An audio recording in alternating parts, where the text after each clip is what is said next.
When determining the appropriate size for an electrical box, several factors must be considered to ensure compliance with the National Electrical Code (NEC).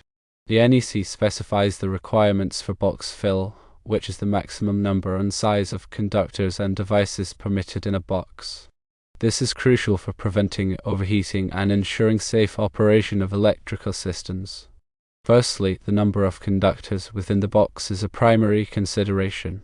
Each conductor that originates or terminates in the box, or passes through without splice or termination, must be counted.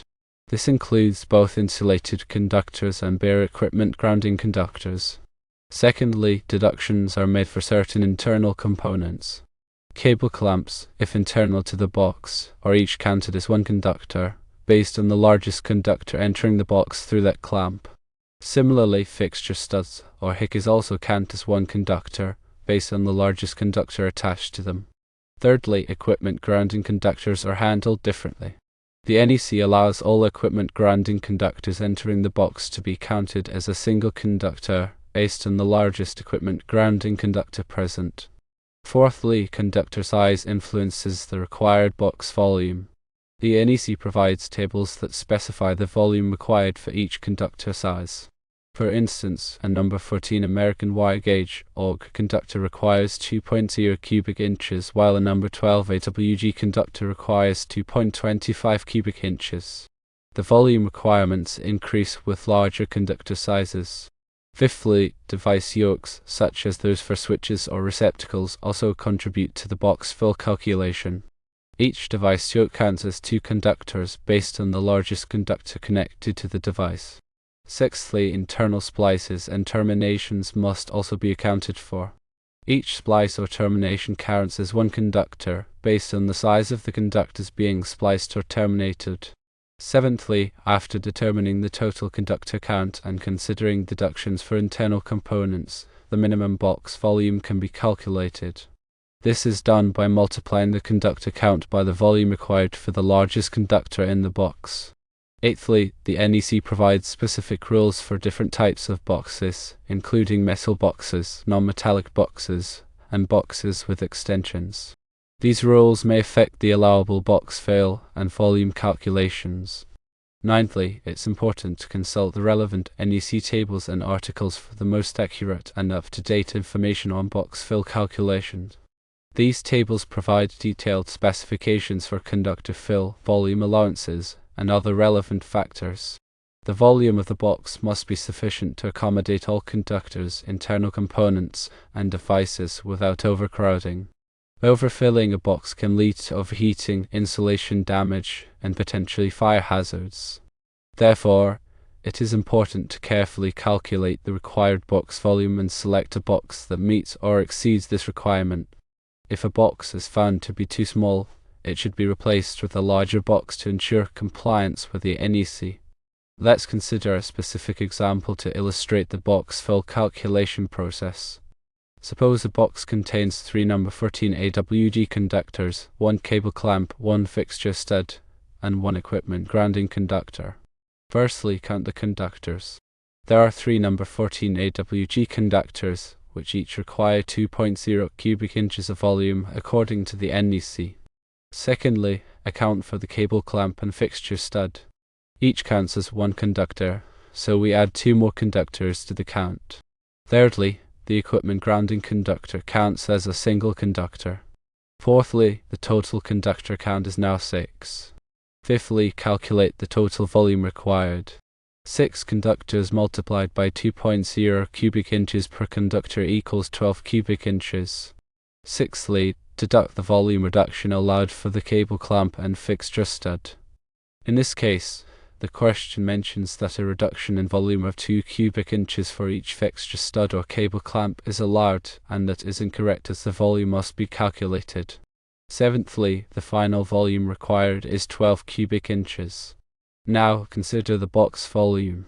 If the box has a volume of 25.5 cubic inches, it is sufficiently large to accommodate the conductors and fittings, as it exceeds the required 12 cubic inches. However, if the box volume were less than 12 cubic inches, a larger box would be needed. It is essential to remember that these calculations are based on the minimum requirements of the NEC. In some cases, it may be prudent to use a larger box than required to provide additional working space and facilitate future modifications or additions. Additionally, it is important to follow all applicable local codes and regulations which may impose stricter requirements than the NEC. Failing to comply with box fill requirements can have serious consequences, including electrical hazards, code violations, and potential liability. Therefore, it is crucial to understand and apply the NEC guidelines for box fill calculations. If you are unsure about any aspect of box fill calculations, it is always best to consult with a qualified electrician or electrical inspector. They can provide expert guidance and ensure that your electrical installations are safe and compliant. In addition to the conductor count and volume requirements, the NEC also specifies requirements for the physical installation of conductors and devices in electrical boxes. Conductors must be properly supported and protected from damage. Boxes must be securely mounted and accessible for inspection and maintenance. Devices must be properly connected and grounded. All of these factors contribute to the overall safety and reliability of electrical systems. It's also important to note that the NEC is updated regularly to reflect changes in technology and industry best practices. Therefore, it is essential to stay informed about the latest code revisions and ensure that your electrical installations comply with the current requirements. There are many resources available to help you learn more about box fill calculations and other aspects of electrical safety. These include the NEC itself, training courses, online resources, and publications from industry organizations. By investing in education and training, you can improve your knowledge and skills and ensure that your electrical work is safe and compliant. It is important to be meticulous and thorough when calculating box fill. Double-check your calculations and ensure that you have accounted for all conductors, internal components, and devices. If you are unsure about any aspect of the calculation, seek clarification from a qualified source. Remember, electrical safety is paramount. By following the NEC guidelines for box fill calculations and other electrical safety practices, you can help prevent accidents and protect yourself and others from harm.